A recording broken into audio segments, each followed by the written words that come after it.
If you've been playing Football Manager for a few years now, you probably think you know every single feature within the game. Well, today I'm going to try and give you 5 things that I bet you didn't know, even if you are an experienced player. Now, if you know 1 or 2 of these, then great, but I'm hoping that most of these you won't know. If you know all 5, you're an absolute Football Manager god. So with that being said, let's run the intro and get right into it.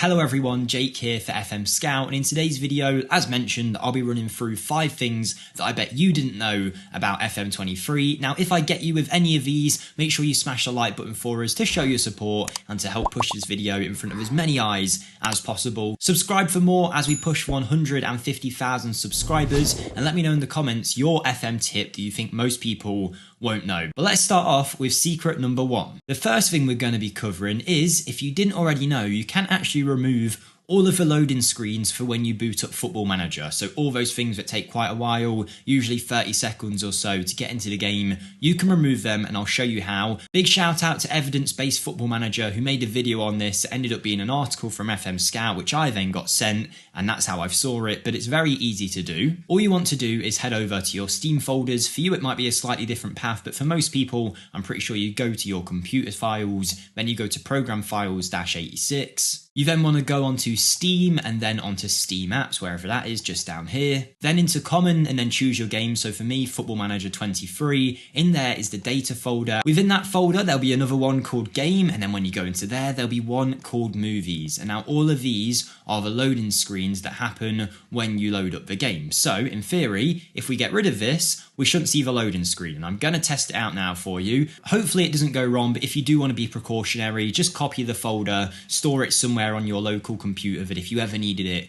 you could bring it back. But I'll try it now for you guys and we'll see how we get on. Okay, so I've tested it, I've had a go and it's worked as expected. I've actually looked at Evidence-Based Football Manager's video and the current loading screen time with everything in, I think he calculated at 59 seconds. Now, in terms of how quick it loads in without those screens, I think it depends how quick your computer is. Mine took somewhere between 20 and 30 seconds to load up, which is much quicker, which is great, but some people were saying it happens in seconds for them, which would be awesome if that was the case. But one thing that happened to me, at first it wasn't getting any quicker at all, so what I had to make sure that I had done is in the advanced section of the preferences on the game, if you select all up here and then you scroll down eventually until you find something about caching, where is it? I might have already gone past it. There it is, it's in the skin settings. This originally for me wasn't ticked, the use caching to decrease page loading times.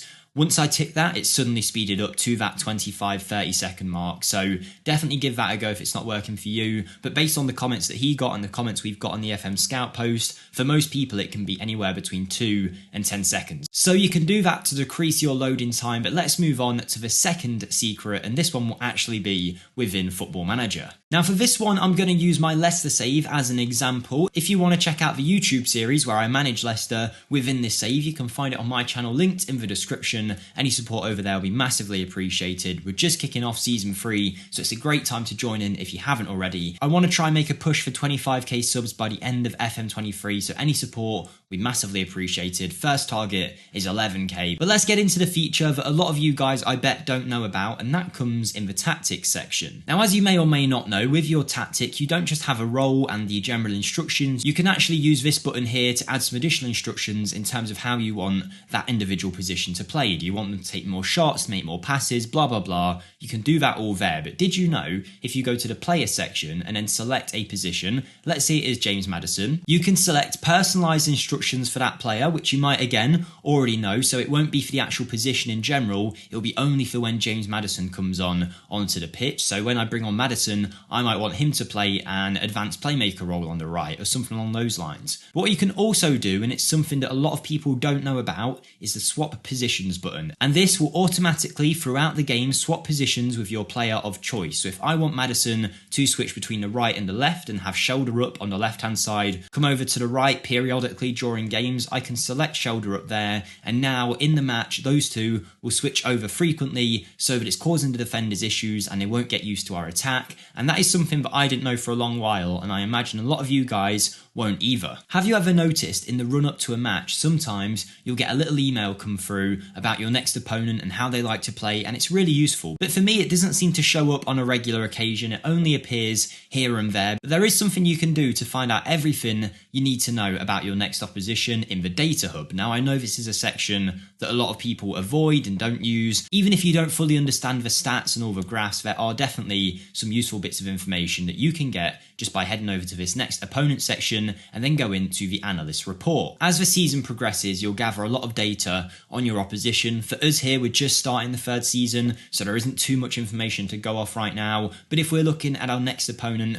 we can get some useful bits of information about them right from the off here. Particularly this negative section will show where they're weak in the attack. Maybe they're not very good at scoring within the box. Maybe you'll find out they have a weakness where all the goals have came down their left-hand side or something. Or the same thing goes for their positives. It might show that your opposition scores 70% of their goals from crosses, and that's going to inform you that for this match you need to make sure you've got people out wide and up high. And if you like getting really stuck into the tactical detail of everything, this opposition instructions page can be so beneficial and gives you so much information that you can use ahead of your next game to really try to nullify your opponent. Obviously, if you're a massive team like Manchester City or Chelsea or Manchester United, you go into a match expecting to dominate and the opposition are probably going to have to react to you. But if you're an underdog, you can use this to try and find some ways to react to your bigger opposition and try and figure out ways to nullify their threats and exploit their weaknesses. And for someone who doesn't use the data hub often, this is the section I probably come to the most that helps me out. Not only that, in the overview section, you can learn a lot about their style. So they like to play a gegenpress. They often play 5 at the back with 2 defensive midfielders. Maybe knowing that information, you might switch to your second or third tactic in the hopes of getting past that really compact back line there. As a side note as well, you can also check out your last 5 matches to figure out where your strengths and weaknesses are. But I think that's a section that a lot of people do know about, but the data hub is very underused, so make sure you check out those pages. For the fourth thing in FM that I bet you don't know about, it's all about how possession is calculated within the game. Now, this information comes from Jack, who runs the brilliant channel Cult of FM. He used to make a few videos here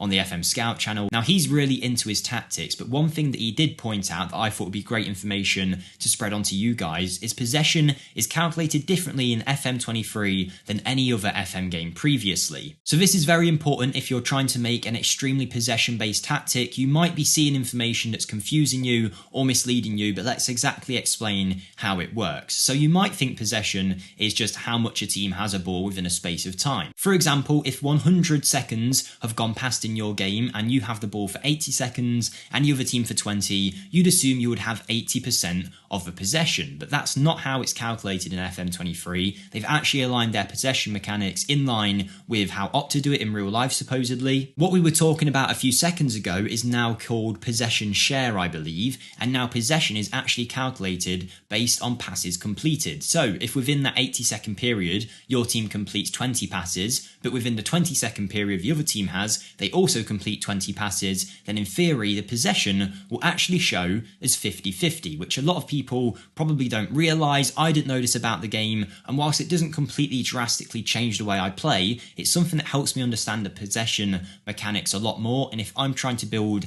a tiki-taka system that really keeps hold of the ball, I now know exactly what that possession stat means, and I think a lot of people wouldn't have known that, so I definitely thought it was worth having in this video. Now, for the final thing that you might not know about FM, I'm heading into an old version of my Leicester save somewhere from way back last season where we're playing Manchester City, and I'm going to show you a feature that I bet you didn't know once you're in the game. What I'm about to show you I saw about a year or so ago on an FM dupe video, and it's stuck with me since, and it's something that I think a lot of people won't realise is something that you can do, and that's when you've exceeded all your substitutions, let's say. So let's say we bring on 5 players, let's quickly do it. There you go, I've made some completely dodgy substitutions, I've just clicked anything, let's do that. We'd now be out of any substitutes that we're available to use. But let's imagine we're actually in the 80th minute of a game and we're winning 6-0, and I just don't want certain players being on the pitch when they're tired, just in case they get injured, and I just want to be careful. We're 6-0 up and the game is already won. Let's say it was James Maddison, for example. He can hardly breathe in the 80th minute. We want to get him off because we've got a Champions League final coming up next week. You might think because you're out of substitutions, you cannot take James Maddison off the pitch. Well, if you hover over him and then hit the right click button, you'll see a bunch of different roles, but you'll also see take off. Now what this allows you to do is bring a player off the pitch, so we are down to 10 men, but if you were winning comfortably and you just wanted to protect Maddison, you could do so. You're not capped at one player either. You might really want Iheanacho to stay fit as well. Let's take him off. What about Calvert-Lewin? You'll see the option doesn't come up. The reason is you actually have to have each change happen first, so there you go, we've taken a player off against Manchester City. Let's take off Tyrick Mitchell as well, just to protect him. And you can see, obviously don't do it with too many players, else you might suddenly concede 10 goals, but this is what you can do if you just want to protect a certain player before a big game. But loads of credit to my side here, by the way. We've got like 8 men on the pitch and we're 30 minutes into a match against Manchester City, and only now have we conceded. I think that's pretty impressive. But there you go, that's 5 things that you might not have known about Football Manager. Hopefully you didn't know about some of these and you can give them a go now. Reduce your loading times, take players off even when you've used all of your substitutions, use the data hub to find out information on your next opponent, give your players tactical instructions on how to switch within game without having to do it manually all the time, and also letting you know just how the possession statistic is calculated within the game, and it might not be the way that you expected it. Let me know if you knew all 5 of these in the comments down below. If you do, you're a true legend of Football Manager, you know everything, but don't forget to smash the like button for us if you found it at least a tiny bit useful, and subscribe for more as we push 150k subs. But most of all, have a great day everybody, and I'll see you next time. Thank you and goodbye.